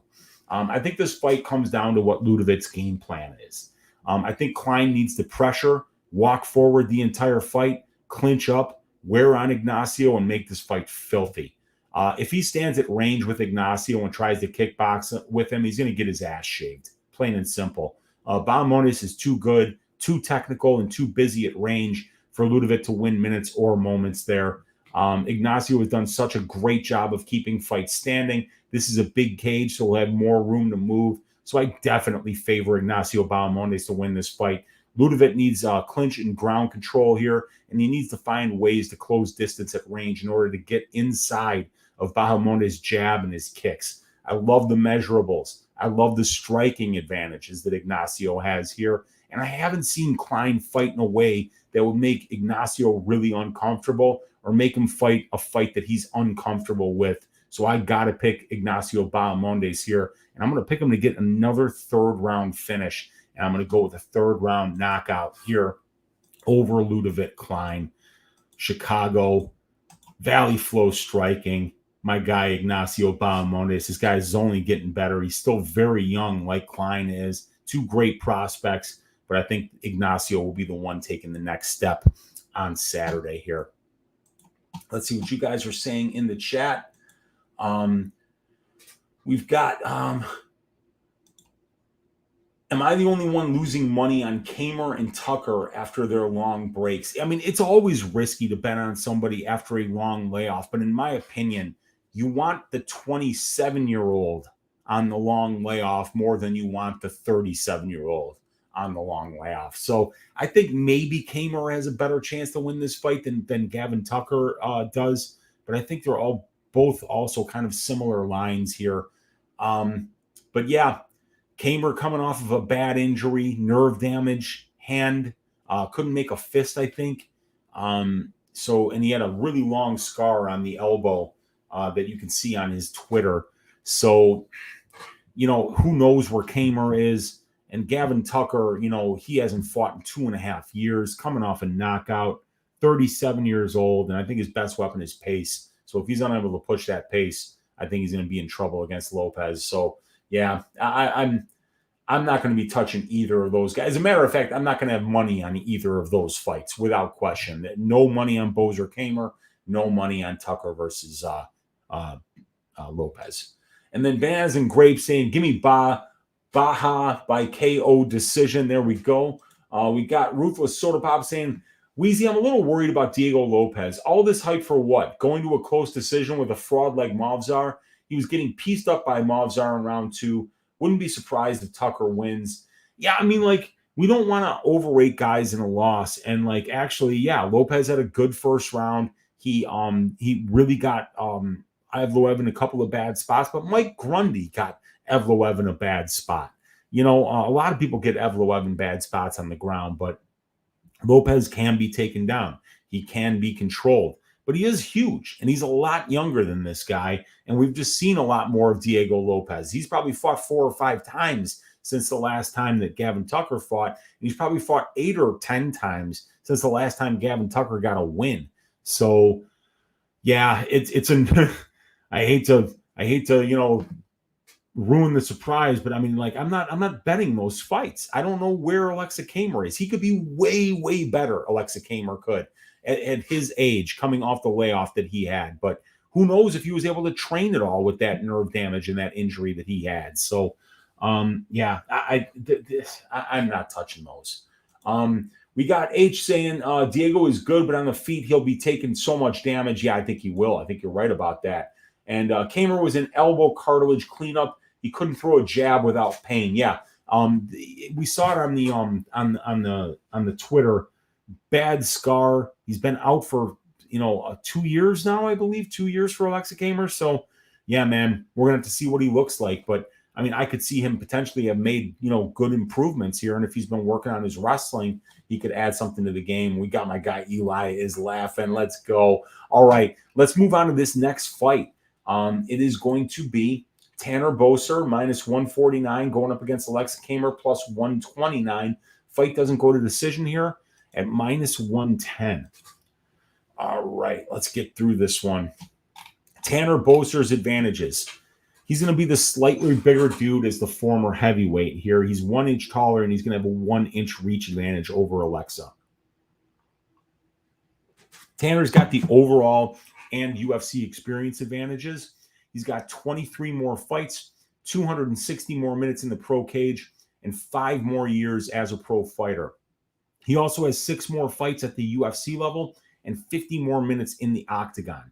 Tanner has been far busier as a pro, fought almost 3 times a year, while Camur is on a 2-year layoff and has fought less than 1.5 times a year in his young career. Tanner does his best work at distance striking range. He's got a positive 2.1 distance striking differential, 50.7% accuracy, which is excellent, and he's got a 63.4% distance striking defense, both well above the divisional average. And Tanner's got 2 UFC knockdowns, and 3 of his 4 UFC wins come by way of knockout. And Tanner has fought, beaten, and lost to the superior brand of UFC competition, and he's mostly fought heavyweights, which he's now down at 205. Now, Aleksa Camur is 4 years younger than Tanner. He's on a 2-year layoff, and he could potentially have made big improvements since we saw him last. Aleksa has excellent boxing. He's a 3-time Golden Gloves champ.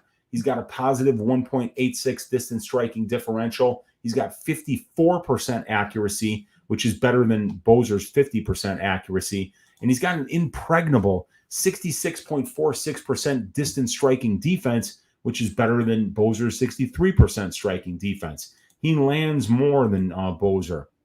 He throws more than Boser. So Aleksa Camur is faster than Boser as well. So, I think while this fight is on the feet, that these cats are going to be really well matched. I feel like this is a hard fight to bet on, though, because we don't know where Aleksa Camur is in this point in his career. Did he make improvements in the 2 years off? How bad was the nerve damage in his elbow that's kept him out since he pulled out of a fight scheduled back on November 6th, 2021? That was the last time he was supposed to fight. He had to pull out of that fight with an injury, and then now we haven't seen him since that fight that he pulled out of late 2021, and here we are in August of 2023. So he pulled out of that fight like 15 months ago. So how bad is this injury? How much rehab was there? How much has he been training because of the injury? There's a lot of unanswered questions here on the Aleksa Camur side. So it's really hard to know where this kid is right now and how healthy he is. We just saw Tanner Boser knocked out by Ian Kudalaba less than 4 months ago. So who knows if he's fully ready to go. I do see this as being a mostly stand-up affair, and Aleksa is younger and faster, and his boxing has always been the best part of his game. Same with Tanner Boser. Both guys get the fight they want, but for now, I'll have to lean with the activity, the experience, the size, and the power of Boser rather than take a chance on the unknown commodity in Camur. But I wouldn't be surprised if Camur is healthy and if he's ready to go and if he's made improvements, that we could see him win this fight over the older, slower fighter, and I think he can make it look easy. But for now, I have to assume that Tanner Boser's activity, his experience, the power that he has, and the fact that he's been a lot more active recently, that we just know more about this guy and that he should be able to win this fight. I'll pick Tanner Boser to win this fight by decision, but I won't be putting my hard-earned money on this fight at all. So let's go here. Tanner Boser by decision. Let's see what you guys are saying in the chat. We got Bob Spikerman's in the room saying, "Oi, Weezy and everybody." Thank you, Weezy. He says, "Thank you for hanging out, Bob." We got Camur is a good fighter overall. Training with Stipe and Tanner Boser is just butt cheeks. Yeah, and Camur could be butt cheeks here, but also he could have made massive improvements. He could come out here and get 4 takedowns and look great with his ground and pound and just piece Boser up on the feet and make it look like a clinic. But how the hell do we know? How do we know? We haven't seen this guy in forever, and the last time out, he lost to Nikolai Negumereanu. So it's hard to know. Who's Camur training with? He was always over at Strong Style, as far as I know, but I don't know exactly who he's training with now, but I'm just going to assume that he's still training with Stipe and the boys over at Strong Style in Cleveland. And we got Gogo saying, at Ruthless Soda Pop, or Ruthless Soda Pop, "I think you'd be nuts, bro. Evloev previous 4 wins are against Ige, Dawoodu, Lentz, Grundy. Fraud?" Yeah, he's not a fraud. The dude's, 16-0? He's not a fraud, but he gets put in bad positions on the ground sometimes, and Lopes certainly had him in bad positions, but he never got, freaked out. He never tapped, and he won the fight as he should have. So, yeah, we'll see how it goes. But, yeah, all right.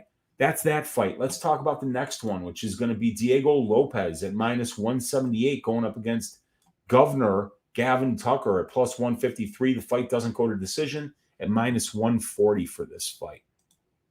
All right. Let's get these stats up here. Let's get the notes. And let's go. Diego Lopes, we'll talk about him first. He's 9 years younger than Gavin Tucker. He's 5 inches taller, and he's going to have a 6-inch reach advantage. Diego is a huge featherweight. Even though Gavin is 9 years older than Diego, it's Diego who has the pro experience advantage here. He's got 11 more pro fights and over 80 more minutes in the pro cage in comparison to Gavin. And Diego's the better finisher. He's got a 90% finish rate in 20 pro wins. He's got 11 submissions and 7 knockouts. And that's better overall than Tucker's 77% career finish rate. And Diego's a very aggressive submission grappler. He had Evloev in several bad spots in their fight, was definitely close on a couple of submissions. He had an arm bar that was close, and he had a knee bar that was close. Gavin does a solid job of winning minutes on the ground, but he'll have to be very careful if he tries to take Lopes down. He could win minutes there if he avoids Diego's submission attempts, but that's a big if. Now, Gavin Tucker, he's got the high-level experience advantage. He's got 5 more fights at the UFC level and 55 more minutes in the octagon. Gavin has really impressive distance striking metrics. He has a 2.27 distance striking differential with 41% accuracy, almost 70% defense, and 2.91 distance strike attempt differential. He's a great minute winner at distance striking range. And he's been an active wrestler. And Lopes folds like a lawn chair anytime someone goes to take him down. Gavin gets 2.98 takedowns for 15 minutes on 7.03 attempts. That's 42.42% accuracy. He's winning 57% of the control time positions he's been in. So the avenue to win minutes and stay safe on top is there if Gavin doesn't like how the striking is going. Tucker is a 37-year-old bantamweight on a 2.5-year layoff. And the last time we saw him in the octagon, he was banished to the land of wind and ghosts in 22 seconds by Dan 50K Ige. Tucker has been dropped 3 times, and he's never landed a knockdown. If you're betting Tucker here, you're making a lot of assumptions. I have to go with the guy who's 9 years younger, 5 inches taller, and a 6-inch reach advantage, who shows great striking at range and a very dangerous submission game. If Tucker wins after all this time off at the age of 37, good on him. But I think Lopes is the pick that makes a lot more sense. So I'm going to go with Diego Lopes to win this fight, and I'll pick him to win it by first-round knockout because of the chin issues that we've seen from Gavin, and that we might just see that he's showing up for a check here at the age of 37. I think the guy's fought very few times. If we look at Tucker here, I mean, it's been 2.5 years since we saw him against Ige. We saw him 3 months before that against Quarantillo, 3 months before that against Justin James, and then we saw him a year before that against Sungwoo Choi, and then he took almost 2 years off before that after the ass shaving that he took at the hands of Ricky Glenn, which was brutal. So he took almost 2 years off after getting his ass shaved by Glenn, and then put together a 3-fight winning streak against Choi, James, and Quarantillo. And now he got his ass shaved by Ige, took 2.5 years off. So either he comes back and he gets shaved by Lopes, or he comes back and he puts on another 3-fight winning streak, and then maybe he gets his ass shaved again when he's 40. But yeah, I'm going with Diego Lopes here by first-round knockout. All right. Let's see what you guys are saying in the chat. All right. Rising star versus fallen star. I mean, I think that's a great way to put it, Daz Files. Gogo Flamingo saying Lopes more active, a decade younger. Tucker is done like an overcooked Thanksgiving turkey. I mean, I tend to agree with you there, man. That's why I'm picking him to win so early here, too. Fender Jazz in the room saying, Weezy, I'm late and hammered, but glad to catch you, taking notes and having a virtual drink with you, man.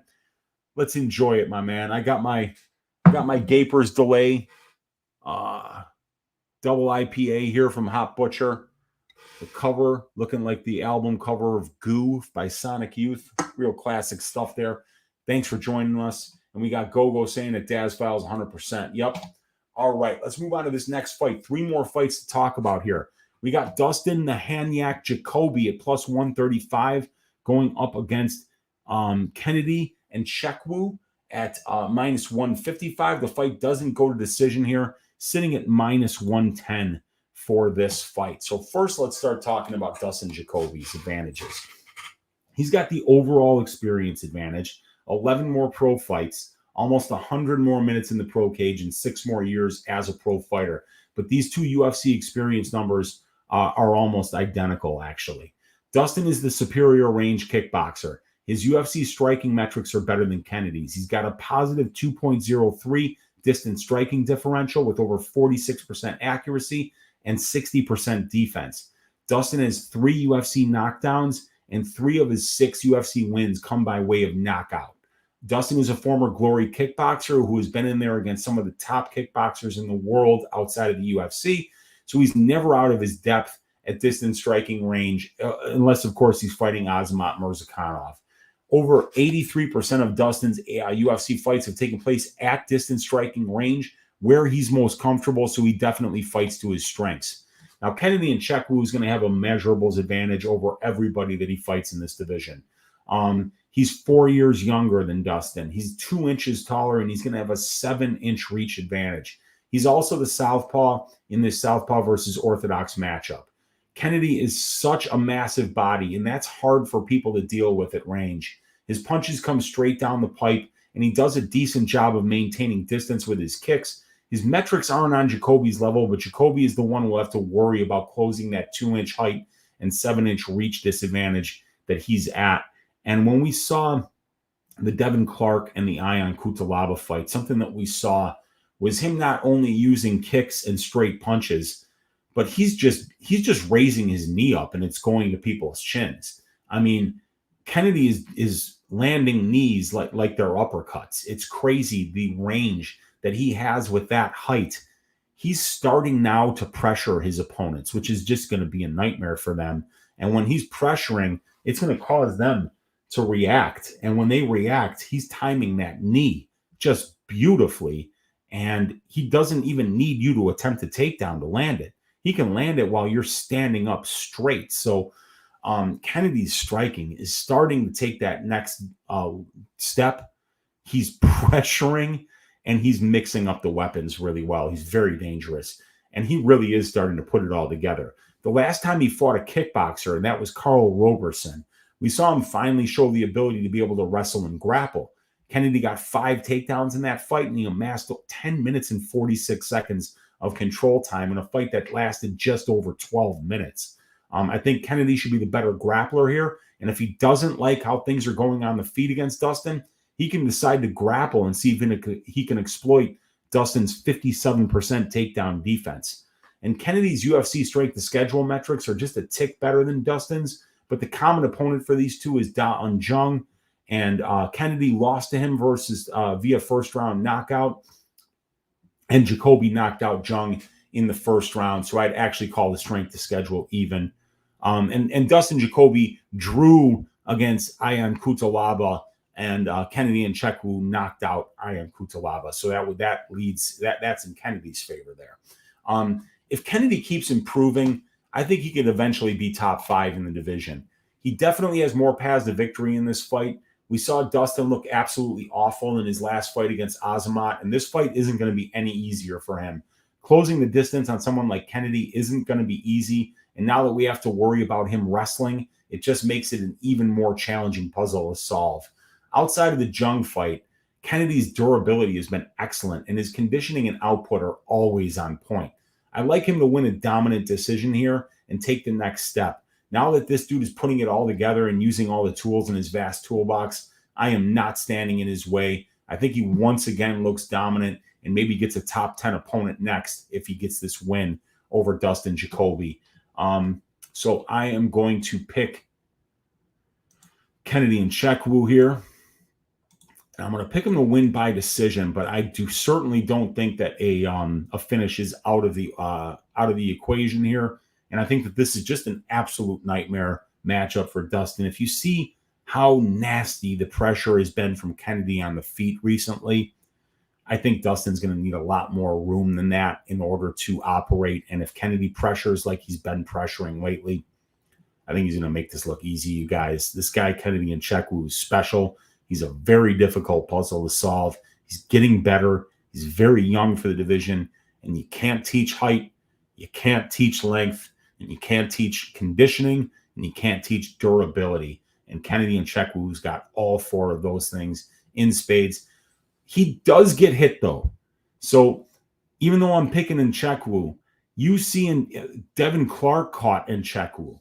Ion Kudalaba caught Nzechukwu. We saw Carlos Ulberg piecing up Nzechukwu from range. You know, we've seen Nzechukwu can be hittable, but he will fight through it most of the time. And now that we know that we can count on him to wrestle and get in that clinch if he does get hurt and win some minutes and recover there and fight smart, I really like Kennedy to win this fight. And I think he can make it look pretty easy here, everybody. All right, let's see what you guys are saying in the chat here. We got Bananas and Grapes saying landing knees like uppercuts. Dude, he is. Dude, you watch the step-in knees that he was landing against Kudalaba. It was absolutely nasty. And it doesn't look like he just looks like he's walking up the stairs. And even when he does that, at his height, at his length, that knee just comes up so fast.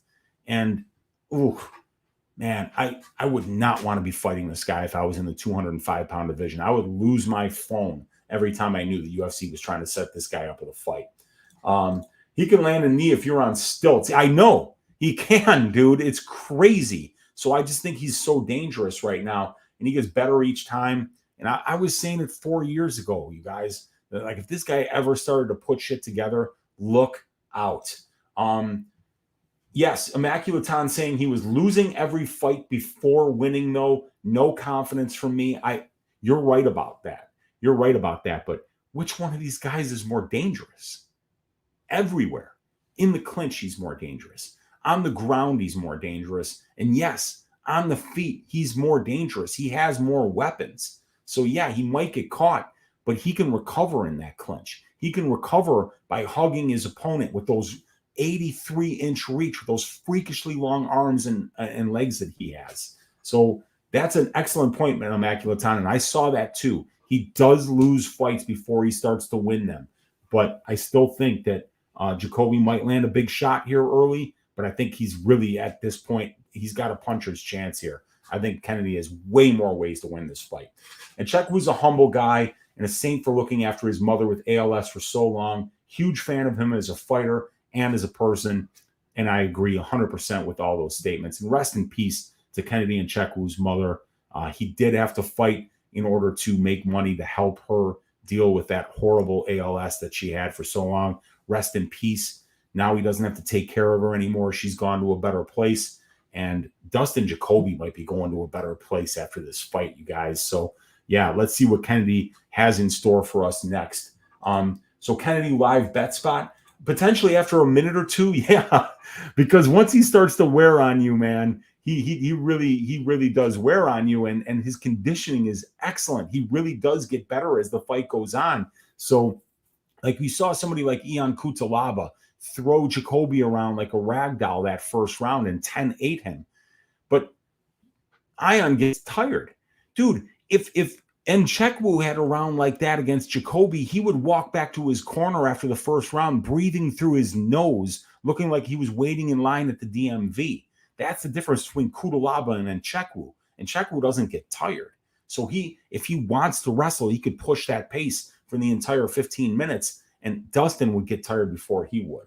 Yeah, crazy fight, just bananas. Yeah, I couldn't agree more. And we'll talk about another fight here that's just bananas, because Jessica Andrade is taking another short notice fight. Virna Jandiroba pulled out, and Jessica raised her hand and said, I want to fight Tatiana Suarez, something that nobody has ever said in their lives. So Jessica Andrade, Bate Estaca, plus 295, the underdog, going up against Tatiana Suarez at minus 360. Fight doesn't go to decision here, and minus 250 for this fight. So let's get to our notes here. And let me get a sip of this beverage. So let's talk about Jessica Andrade first. She's actually the younger fighter here. She's almost a year younger than Tatiana Suarez. I found that very surprising. Obviously, Jessica Andrade is going to have the experience advantage in this fight. She has 26 more pro fights, over 210 more minutes in the pro cage, and almost 3 more years as a pro fighter. In addition, Jessica has been way more active than Tatiana, as Suarez has been constantly injured. Tatiana only has 9 pro fights in a 9-year career, while Jess has 35 fights in less than 12 years. So Jess fights around 3 times a year, and Tatiana only 1 time a year. So Jess has the activity advantage here. She's just been busier lately. Jess has the superior distance striking metrics in comparison to Tatiana.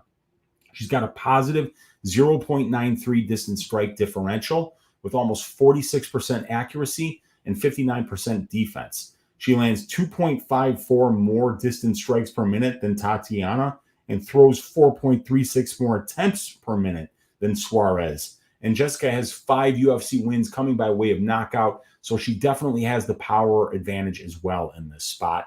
And Jessica has the overall strength of schedule advantage according to my metric, as she's fought the better win-loss ratioed and more experienced competition overall. Jess is the former strawweight champion, and her grappling efficiency has been excellent at the UFC level as well. It will have to be if she has any chance of beating Tatiana Suarez. Jess has attempted 71 UFC takedowns, and her opponents have attempted 68. Yet Jess gets her takedowns at almost a 55% clip, and she defends them at about 73.5%. Both rates well above average for the strawweight division. Jessica is also winning over 72% of the control time positions her fights have been in. Now, Tatiana is going to be the bigger fighter here. She's got a 4-inch height and a 4-inch reach advantage. And she's also the southpaw in this southpaw versus orthodox matchup. And the only real advantage Tatiana has over Jessica is her grappling. Tatiana's wrestling and submission grappling chops are unmatched. Tatiana has 24 UFC takedowns in only 6 fights. She averages 6.12 takedowns per 15 minutes on 10.45 attempts, and she's attempting 0.76 submissions per 15 minutes, and she has 100% takedown defense, and she's never been taken down in the UFC. Tatiana outcontrols her opponents 75%, see that number, to 2%, winning over 97% of the control time positions her fights have been in, and her fights are in those control time positions over 77% of her UFC cage time. So to call Tatiana Suarez an elite grappler would almost be a bit of an understatement, because she is maybe the pinnacle, the best.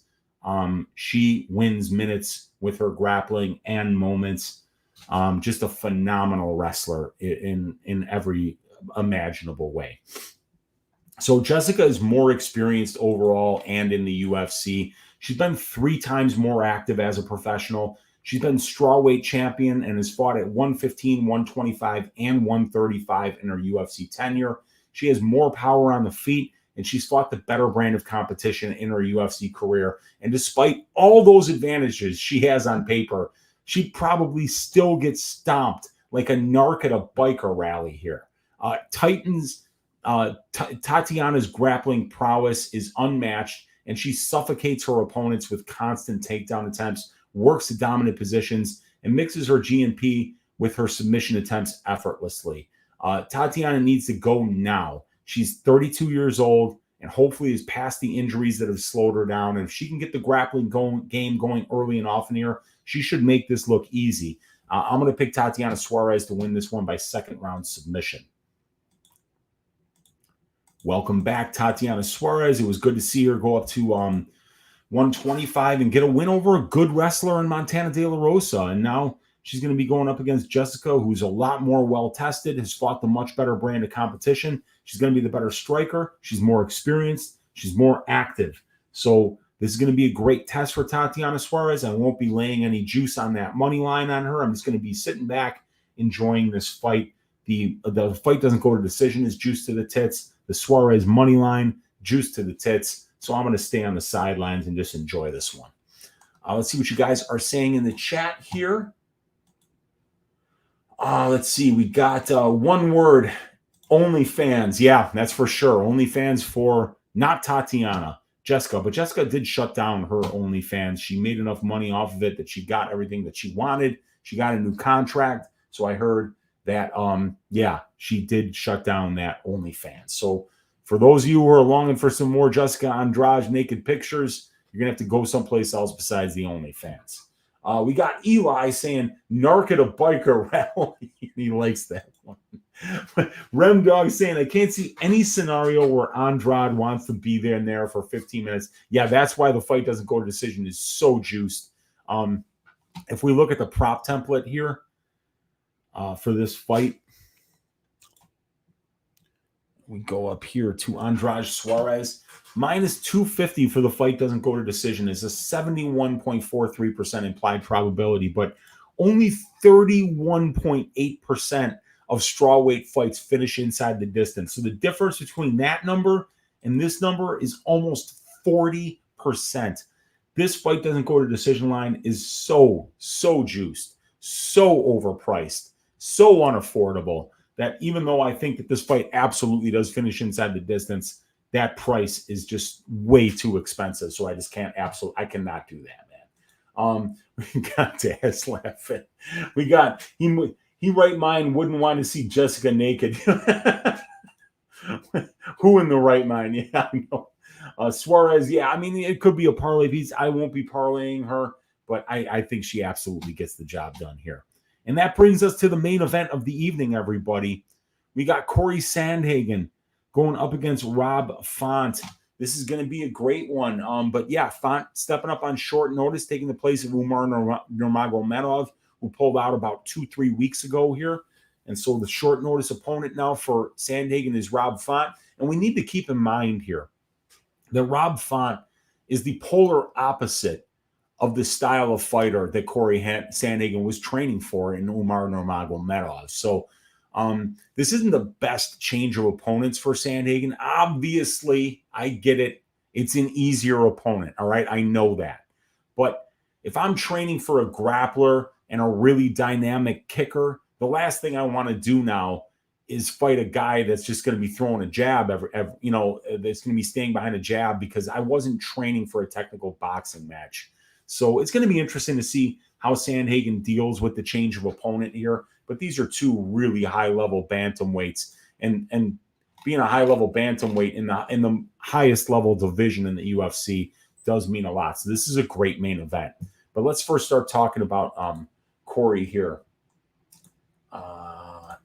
Corey is minus 340 as the favorite here. Rob Font plus 280. Fight doesn't go to decision here at minus 125. So Corey is almost 5 years younger than Rob, and he's 3 inches taller. Plus, Corey is a switch stance fighter, while Font is going to be an orthodox fighter here.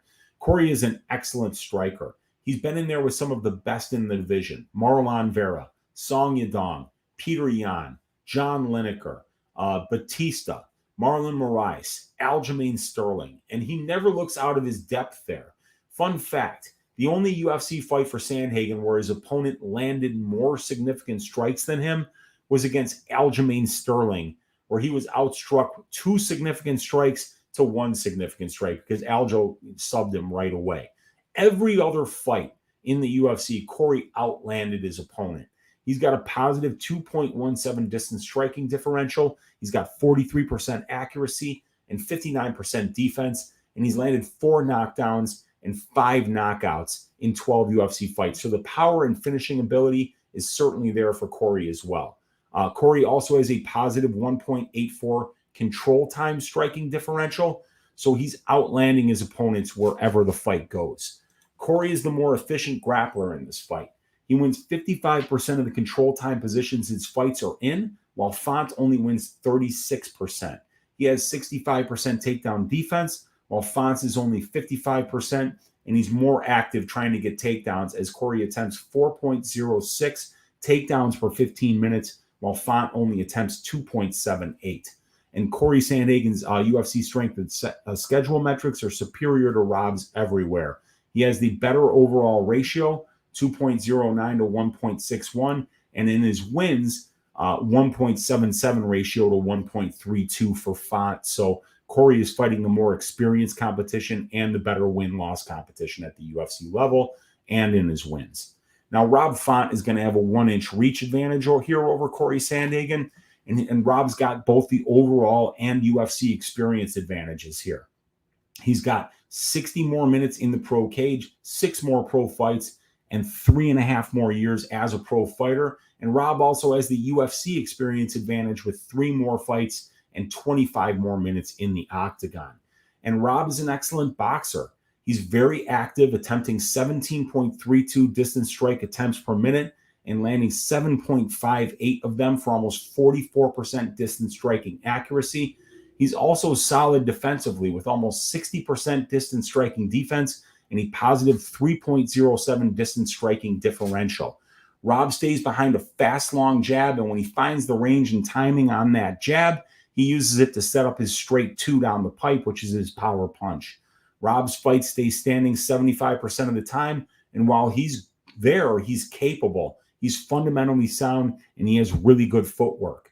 Both guys are very durable. Neither one has been knocked out in their career, but it's Rob Font who has been absorbing knockdowns lately. 5 knockdowns in his last 3 fights, 3 by Vera and 2 by Aldo. So even though Rob has never been knocked out in his career, he's 36 now, and that chin is showing signs of deteriorating. So in summary, this is a really tough ask for Rob Font on short notice. Corey has him covered just about everywhere. I favor Corey's youth, height, conditioning, striking, grappling, and strength of schedule here. While this fight is at distance striking range, I think both guys will have success, but the fact that Sandhagen switches stances so often might make it difficult for Font to get into a rhythm with his jab. Over Corey's last 3 UFC fights, he's attempted 32 takedowns, and he's controlled his opponents over 16% of those fights. So I definitely feel Corey has more ways to win this fight. Corey's durable. He's always in phenomenal shape because he trains at altitude, and he's got a full camp for this fight, while Font is taking it on less than 3 weeks' notice. So I'm going to go with Corey here. I think he mixes in the wrestling successfully, puts a pace on Font, and eventually finds a big uppercut or jump knee that finishes the job. Say in the 4th round. So Corey Sandhagen by 4th round knockout is going to be the pick here.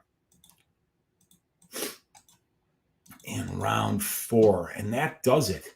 That's all 12 fights. That's 11 out of 12 fights. We're just going to have to figure out when they actually put up the new opponent here, Clarissa Shields, now for Sean Woodson. That's his 5th opponent. And if any of you guys know if Clarissa Shields is pulled out and there's now a 6th opponent, please let me know in the chat here. All right, you guys, I'm going to give you guys my track bets so far for the week here. If we go to Bet MMA Tips, we can scroll up here, and we're going to see a 1-unit parlay here. Billy Quarantillo at -175 and Kennedy Nzechukwu at -140. That's a 1-unit bet at +169. So we're looking to parlay those 2 money lines and get a Billy Q win, get a Kennedy Nzechukwu win for +169. And I also bet the under 2.5 rounds at -105 for 1.05 units in the Billy Quarantillo versus Damon Jackson fight. I'm looking at a Hani Barcelos money line bet at +180. And that leaves us with one more order of business, everybody. And I think you guys know what that is. It's the last thing we do every Tuesday night here on Just the Tip with your Uncle Weezy. Please let me know in the chat who you think should be Uncle Weezy's ass shaving of the week this week. There's some really good options. There's some violent fighters on this card. You know, we've got Corey Sandhagen could get a violent win over Rob Font. We got Suarez. We got Kennedy Nzechukwu. We got Lopes Tucker. Bahamondes is a big favorite.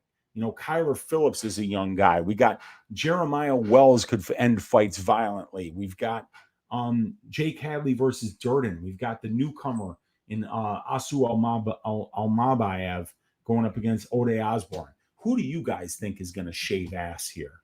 Because I know who I'm going to go with. Let's see what you guys are saying in the chat, though. All right. So we've got Matt W saying, do I go Ignacio and Sandhagen -117 parlay? Thinking Ignacio will outstrike him easy, but worried about the Sandhagen pick. I think that hits. I think Ignacio Sandhagen hits. I think it's a good one. Golden Octagon saying, longest week of my life, Weezy. Going to Nashville this weekend, and I already locked in a few plays. Good luck this weekend, Weezy and chat. Golden Octagon, go out there and get it. Find some of those guys that are going to be there. I know my guy Money Printer is going to be there. There's going to be a good crowd of people there, good crowd of MMA fans that you can hook up with, have a great time, drink some beers. It's going to be a great, great night of fights. And a lot of those prelims are absolute bangers. And in my opinion, they should be on the main card, but it's a great card from top to bottom. So enjoy the fights in Nashville, my man. Kent Fitzsimmons saying Font is terrible. Yeah, I mean, I don't think he's terrible at all. He's a top 10 bantamweight in a division full of absolute killers. But yeah, Corey Sandhagen on short notice, 5-round fight. Man, that's a tough ask. That's why I'm going with Sandhagen. Rob doesn't wear damage well. Elbows incoming. Yeah, I know, man. And that chin is starting to deteriorate. And Corey's got some weapons, man. Bananas and Grapes saying, is it me or is it hard finishing anyone from the New England cartel? Yeah, it is, man. Calvin Cater doesn't like to go anywhere. Rob Font doesn't like to go anywhere. Zabit didn't like to go anywhere when he was over there. A lot of these guys are very, very tough. Boston's strong, and Rob Font is no exception. So we're going to see if he can stand up to 5 rounds with Corey Sandhagen here. Sandhagen via decision, says Bananas and Grapes. Daz File says ass shaving. And then my guy Eli Kiwi saying Billy Q with the Clippers. Ring a ding ding, $10 donation. It is not correct, though. I am very worried that Damon Jackson is able to take down Billy Quarantillo and control him on the mat. I think Quarantillo can weather the early storm. I think he can weather the early submissions, but it's going to be a close fight early. And I think as it goes on, we're going to see Damon slow down. We're going to see Billy pick it up. And I think Billy's going to get that late finish, but I'm really worried about how the first 7.5 minutes of that fight looks. But thank you once again, Eli, for your second donation of the day, keeping the lights on here in your Uncle Weezy studio. We got Daz File saying that he thinks it might be Bahamondes. I completely disagree with Nos Dog saying this card sucks. I think this card's great. From a gambling perspective, I'm not loving it so much. We got Terry Mizzo saying it's going to be Lopes this week. We got Matthew Chalk saying Suarez. We got Gogo saying Tucker Imp. We got Bahamondes, says Matthew Chalk of Bahamondes. I got the under 2.5 also, says Jordan Sandberg. I love that bet, Jordan. Assu says Hui. We got Jessica Andrade gets shaved, says Bananas and Grapes. Bahama Mama says Golden Octagon. Wells shaves ass, says TH. Billy Q round 3 says MMA hedge funds. Yeah, Bahamondes. You guys love Bahamondes this week. Suarez, best fighter on the card. She might be. Immaculate Ton saying Font durability is the issue. Going to be rough 5 rounds with Corey. Corey is only struggle with clinching grappling in the UFC. That's correct. Quarantillo, Nzechukwu, Suarez, Sandhagen, Spivak, 0.5 units to win 5.5. I like it. Uncle Weezy's ass shaving of the week, you guys. Oh, I didn't even write it. Now I got to write it here. So give me a second.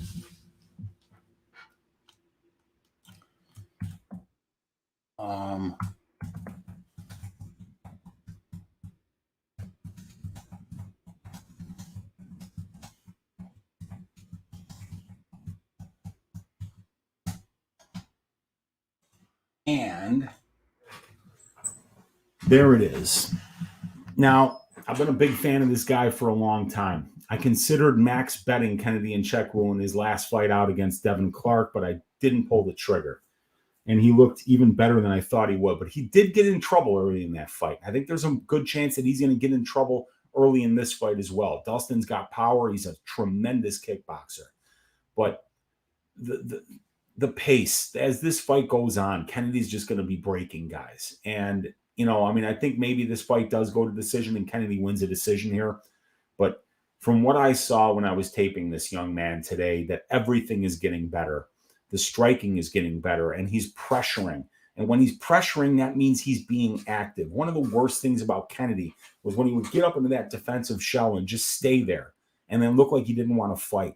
I don't see that from him anymore. I see him walking forward. I see him engaging his opponents. I see him out-voluming his opponents. I see those knees up the middle being one of the nastiest weapons in the entire division. the size, the length, the conditioning, the grip strength, the clinch game, the elbows, the knees, the kicks, the straight punches. I love Kennedy here, you guys. I love him. And I'm not letting it happen again. I'm not passing up another opportunity to max bet Kennedy and Nzechukwu. So I'm doing it right now. Kennedy and Nzechukwu, minus 155 on Bet Online Sportsbook. Is going to be a max 5-unit bet that I am making right now. And I just want to make sure that this line hasn't moved anywhere else, because right now it's minus 155 here on Bet Online. My other bets. Is he minus 148 on DraftKings? Let's see. DraftKings doesn't seem to update. No, he's minus 166, so that's not good enough. And then on FanDuel, he is listed at minus 166, so that's no good. And then let me just get William Hill up here and make sure I get the best price. Right. UFC MMA, UFC, Fight Night 5th. Scroll down and Nzechukwu minus 165. So we're going to do it on Bet Online. 5 units, minus 155, max bet on the Kennedy and Nzechukwu money line. I am putting my money where my mouth is. I not only think that this guy shaves ass, I'm putting 5 units on it. So let's go. 5-unit bet on Kennedy and Nzechukwu. So now instead of 2 units down on this card, we've got 7 units down. A 1-unit parlay with the Kennedy and Nzechukwu money line, and a 5-unit straight money line bet at minus 155. I thank all of you guys for hanging out here. 67 of you still hanging out live here with your Uncle Weezy Tuesday night. Just a tip. I appreciate each and every one of you. Hit that thumbs up on your way out. Hit that subscribe on your way out. Please consider joining the Patreon so you can get access to these phenomenal stats that I put out every single week. Leave me a comment down below. And the last thing to do is for us to stack cash tickets like flapjacks on UFC Nashville coming out this Saturday. We've got Daz saying Suarez should be the ass shaving for the Mythos. We got Jordan saying I like to pick Weezy. We got Whoa, feeling better now, says Eli. I appreciate you, man. EQ says, oi. And we've got anyone else get a little wood when Weezy max bets? Yeah, I think I'm 5 for 5 on my last 5. I max bet the Brady Heastand money line against Fernie Garcia. I max bet the Carl Williams money line against Lucas Bresky. I max bet the fight doesn't start round 3 for Rodriguez versus Ferreira. I max bet the fight doesn't go to decision last week for Semmelsberger versus Medic. And I think there's one other max bet that I've hit this year. But either way, I put my money where my mouth is. When I see something that's a little bit juiced, I don't like to bet 1.5 units to win 1. I'd rather bet 5 to win a little over 3, because then that makes me not lay juice as often and know that when I'm doing it, I'm laying the hammer down when I'm most confident. EQ likes it. He's saying big confidence. I like it, says Immaculate Time. Thanks, Weezy, in chat. Cheers, appreciate it. I appreciate you, Eli, for the donations. Oi, thanks, Weezy, says Remdog. Sure, Kiwi in chat. Good luck and God bless, says Gogo. Thanks, Weezy. Good luck to everyone. Thank you, Weezy, says Green King 220. Later, Gogo Daz Files in chat, says Eli. Daz saying, sure, Gogo, Eli, let's go. Let's go, everybody. Let's stack cash tickets like flapjacks for UFC Nashville. God bless each and every one of you guys. I will see you tomorrow on Pub Sports Radio, 6 o'clock for the DFS show. And then right here tomorrow night on my channel, Uncle Weezy, 10 o'clock Central Time for Ask Weezy. You can ask me why I max bet Kennedy and Nzechukwu again. But let's go, you guys. Let's take care of business. And I will see you all tomorrow. Have a great night. And let's win some money on UFC Nashville.